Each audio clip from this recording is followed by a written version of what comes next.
Ako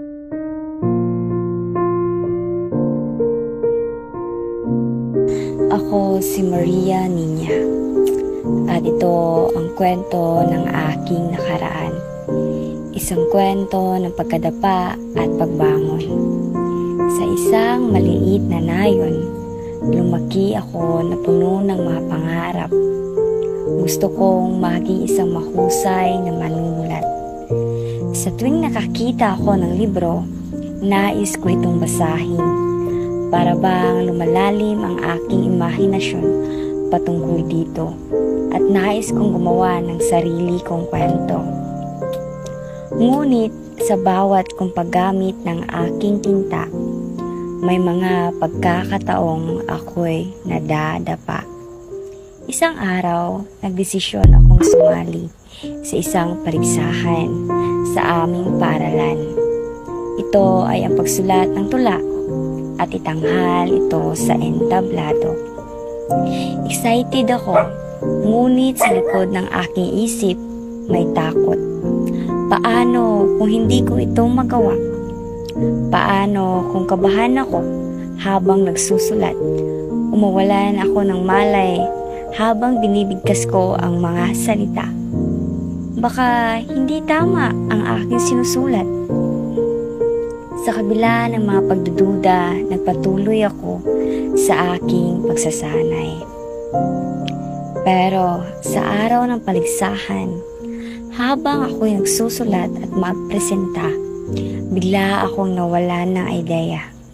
Di gumaganda ang aking pagkagawa at utal-utal ang aking pagkakabigkas sa mga salita. Ang puso ko'y kay lakas ng tibok. Nakaramdam ako ng kahihiyan at bighati. Umuwi akong umiiyak. Nag-iisip kung bakit ako nag-attempt na sumali. Pero sa gabing iyon, may lumapit sa akin na lola. Maria, sabi niya, bakit ka malungkot? Ikwinento ko ang nangyari. Ngumiti siya at nagbigay ng payo.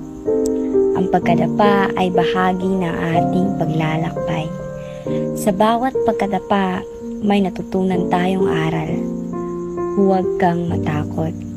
Ang mga alaala ng kahapon ay nagiging gabay sa ating hinaharap. Naisip ko ang mga alaala ng mga pagkakataong ako'y nadapa. Hindi lamang sa pagsusulat, kundi pati na rin sa buhay. Sa bawat pagkadapa, natuto akong bumangon muli. Kinabukasan, nagpasya akong bumalik sa pagsasanay. Pinagsikapan kong mas pabutihin ang aking mga likha. Sa bawat hakbang, dala ko ang mga aral mula sa aking nakaraan. Pagkalipas ng ilang buwan, muling nagkaroon ng paligsahan. Sa pagkakataong ito, hindi na ako natatakot. Sa halip, puno ako ng determinasyon nang ako'y lumikha at sumali muli sa mga recon contest. Hindi ko naisip ang posibilidad ng pagkadapa. Ang bawat galaw ko ay puno ng saya at tiwala. Nang matapos ang mga paligsahan at naglabas na akong ilang pwesto ka, bumuhos ang pagbati mula sa mga kapwa ko manunulat. Lalo na ang mga taong naniniwala sa aking kakayahan. Hindi ko man nakuha ang unang pwesto, ang saya at pagmamalaki na nararamdaman ko ay higit pa sa anumang tropeo. Sa bawat pagharap ko sa entablado para ipakita ang aking kakayahan, nagkaroon na ako ng lakas ng loob. Hindi na katulad ng dati na nahihiya at walang kumpiyansa sa sarili.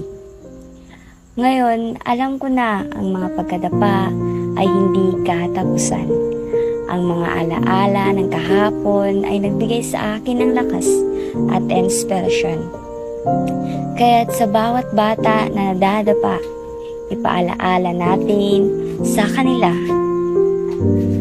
na ang mahalaga ay ang pagbangon at ang pagpatuloy. sa pag-abot ng mga pangarap. Sa bawat hakbang, may aral na nag-aantay. Lalo na ang manalig at manampalataya ka sa Diyos. Sa bawat mong pangarap sa buhay, isama mo siya sapagkat gagabayan ka niya hanggang maabot mo ito.